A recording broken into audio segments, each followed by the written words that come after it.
کل supreme court میں ایک تاریخی فیصلہ ہوا۔ 44 سال کے بعد پاکستان پیپلز پارٹی کے بانی چیئرمین شیخ ذوالفقار علی بھٹو کو انصاف ملا۔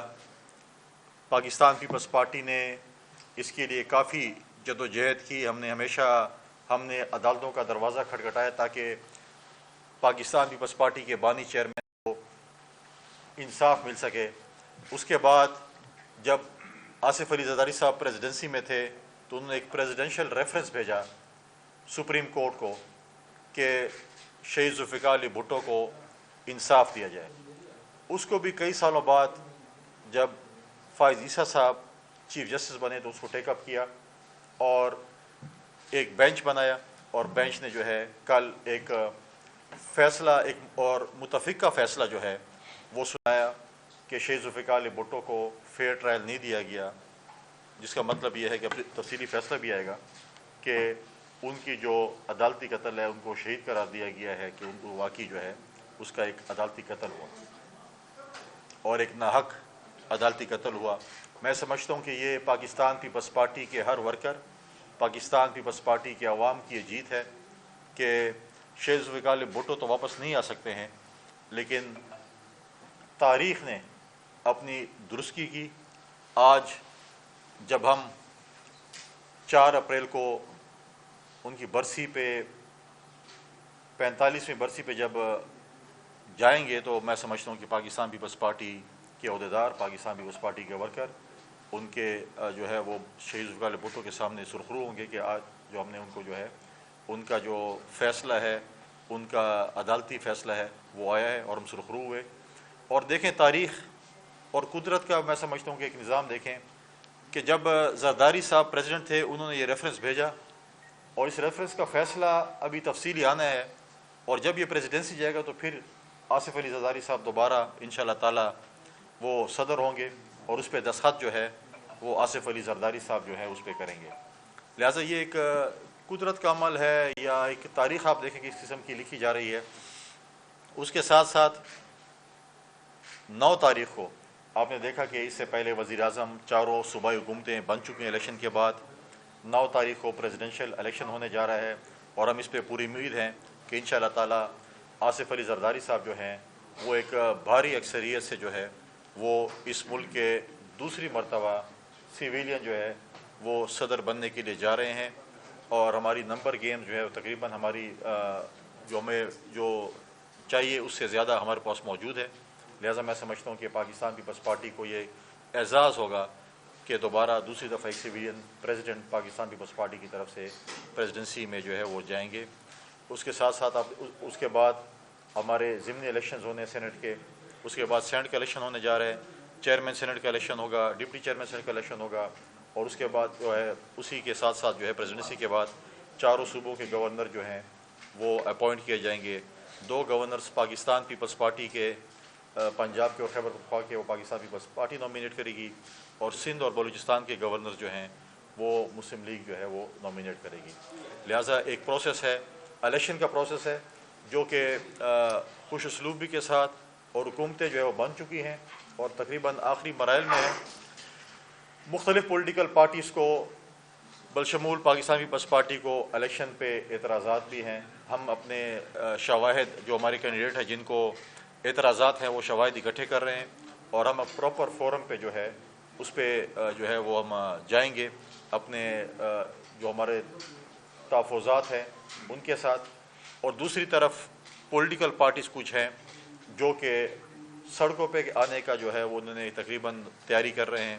خاص کر اگر آپ دیکھیں JUI مولانا فضل الرحمان صاحب جو ہے انہوں نے جو کل بھی لاہور میں جو ہے بار سے خطاب کر کے باتیں کی۔ پرابلم یہ ہے کہ مولانا فضل الرحمان بقول ان کا مینڈیٹ خیبر پختونخوا میں جو ہے وہ چھینا گیا، اور وہ جلد سے جلوس اور شور شرابہ اور چیخیں ان کی سندھ سے نکل رہی ہیں۔ جس نے ان کا مینڈیٹ، جس جماعت نے بقول ان کے چوری کیا وہ تو PTI ہے، جس کے ساتھ وہ روزانہ بیٹھے ہیں۔ ان کے ساتھ جب بیٹھے تو ان کو بولے کہ آپ نے ہمارا مینڈیٹ چوری کیا اور ہماری یہ سیٹیں میں واپس کر دیں، لیکن وہ خیبر پختونخوا میں بھی احتجاج نہیں کرتے جہاں پر اس کا مینڈیٹ چوری ہوا، وہ صرف جا کر سندھ میں احتجاج کرتے ہیں۔ میں سمجھتا ہوں کہ پارلیمنٹ مکمل ہو چکی ہے. جو احتجاج پارلیمنٹ میں ہو رہا ہے احتجاج ایک جمہوری حق ہے ہر جماعت کا, لیکن ہمیں قانون سازی بھی ساتھ ساتھ کرنی چاہیے. آج جن جن چیزوں پہ ہمیں اعتراضات ہیں, ہمیں چاہیے کہ ہم الیکٹورل ریفارمز کمیٹی ہو, پارلیمنٹ میں ہو, حکومت اور اپوزیشن مل بیٹھ کر جو ہے اس الیکٹورل ریفارمز کرے, تاکہ اگلے الیکشن میں ہم یہ رونا نہ روئیں. اگر اسی طریقے سے احتجاج ہوگا تو اگلے الیکشن پھر آئے گا اور پھر ہم یہ رونا روئیں گے کہ دھاندلی ہو چکی ہے, جو کہ ہم پچھلے 60-70 سالوں سے سن رہے ہیں. ہمیں آج جو ہے قانون سازی کرنی چاہیے, اور ایسا نہ ہو کل حکومت قانون سازی کر اس شور شرابے میں اپنے بلز اپنی چیزیں پاس کریں اور رات کو ٹی وی چینلز پہ پھر اپوزیشن بیٹھے کہ جی یہ تو بڑی زیادتی ہو گئی, ہمیں تو پتہ ہی نہیں تھا. کیونکہ اس شور شرابے میں اگر بلز پاس ہوتے, حکومت اپنی قانون سازی کرے گی, پھر اپوزیشن جو ہے وہ اس چیز کا جو ہے وہ گیلا نہ کرے. کل وزیر اعظم صاحب بھی خیبر پختونخوا پہ گئے, جہاں پر کلائمیٹ چینج کا جو ہمیں اس وقت جو ہے اس کو فیس کر رہے ہیں, اس میں جس طریقے سے اس سے پہلے وہ گوادر گئے, کل خیبر پختونخوا گئے جہاں پر برف باری کی وجہ سے, بارشوں کی وجہ سے نقصانات ہوئے, ان کے پاس ہو گئے. افسوسناک امر یہ ہے کہ حکومت سازی کے بعد وہاں کے جو سی ایم ہیں انہوں نے اپنا وہی رویہ, وہی روش جو کہ ایک ٹائیگر فورس والی ہے اس کو نہیں بدلا. وہ یہ سمجھتے ہیں کہ وہی مسیح ہیں اس ملک کے لیے, صوبے کے لیے, اور وہی سب کچھ ٹھیک کر سکتے جادو کی چھڑی سے. لہٰذا ان کو یہ کم از کم احساس ہونا چاہیے کہ وفاق کے بغیر ہمارا خیبر پختونخوا صوبہ نہیں چل سکتا. ہمیں اکنامیکل کرائسس ہیں, جو 9 سال میں انہوں نے وہاں پہ قرضے لیے, جو وہاں پر آپ تنخواہیں دینے کے پیسے نہیں ہیں, وہاں پر دہشت گردی جو اس وقت جو ہے اس کے خلاف جنگ لڑنی ہے, وہاں پر جو ہے آپ نے اکنامیکل اور پولیٹیکل اسٹیبلٹی لے کے آنی ہے, وہ وفاق کے امداد کے بغیر نہیں ہو سکتا. آپ کو جو وعدہ فارمر فاٹا کے لوگوں کے ساتھ تھا کہ آپ کو 100 ارب روپے سالانہ آپ کی ڈیولپ میں خرچ ہوں گے, جب آپ صوبے اور وفاق آپس میں لڑیں گے تو اس میں نقصان کس کا ہوگا؟ وہ سے ہمارے صوبے خیبر پختونخوا کا ہوگا. لہٰذا ان کو یہ ٹائیگر فورس والی روش ختم کرنی چاہیے. مرکز کے ساتھ جو ہے, کیونکہ اب الیکشن گزر چکے ہیں, مرکز کے ساتھ جو ہمارے ایشوز ہیں اس کو سالو کرنا چاہیے, صوبے کی ترقی کے لیے کام کرنا چاہیے. دھمکیوں سے کام نہیں چلتا. دھمکیاں تو پہلے بھی اپنے بہت دے دی, اس سے کیا حاصل ہوا؟ ہم یہ چاہتے ہیں کہ خیبر پختونخوا جو ہے وہ ترقی کرے, خیبر پختونخوا کی صوبائی حکومت اور مرکز حکومت میں جو ہے وہ ایک کولیبریشن ہو, تاکہ ہمارے صوبے کے نوجوانوں کو روزگار ملے, ہمارے صوبے میں ترقی ہو, ہمارے صوبے میں فارمر فاٹا کے علاقے میں جو ہم نے وعدے لوگوں سے کیے ہیں اس کو ٹھیک کریں, ان کو جو ہم نے وعدے کیے ان کو پورا کریں, ہم اپنے نوجوانوں کو روزگار دیں. اور وہ اس صورت میں ہوگا کہ جب ہماری صوبائی حکومت اور مرکزی حکومت جو ہے وہ آپس میں جو ہے وہ اکٹھے کام کرے گی. لہٰذا ان کو اس چیز پہ نظر ثانی کرنی چاہیے.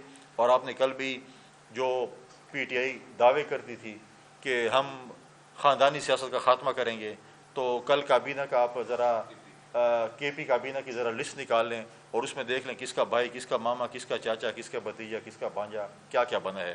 ورکر کلاس کو پھر بھی کچھ نہیں ملا اور رشتہ داروں کو سب کچھ مل گیا. تو لہٰذا جو لوگ یہ دعوے کرتے تھے وہ کم از کم وہ دعوے نہ کریں کہ ہم خاندانی سیاست کا خاتمہ کرتے ہیں, یہ چیز ہے وہ چیز ہے. اور آخر میں جو ریزرو سیٹوں پہ جو ہے ان کا جو ایشو تھا, پشاور ہائی کورٹ نے سنی اتحاد کونسل کو جو ہے وہ اسٹے آرڈر دیا ہے کہ آپ قومی اسمبلی کا جو ہے وہ جو قومی اسمبلی میں حلف نہ اٹھائیں. آج ان کا ایک لارجر بینچ بھی دیکھ رہا ہے. دیکھیں, جب سنی اتحاد کونسل نے اپنی لسٹ دی ہی نہیں ہے, انہوں نے اپنے خواتین کو کی نامینیشن پیپر ہی نہیں جمع کرے. ریزرو تو چھوڑ لیں, انہیں تو جنرل سیٹ پہ بھی کسی کو کینڈیڈیٹ نہیں کھڑا کیا. ان کا جو اپنا لیڈر تھا وہ خود آزاد حیثیت سے لڑا, اس کو اپنی پارٹی پہ اعتماد نہیں تھا.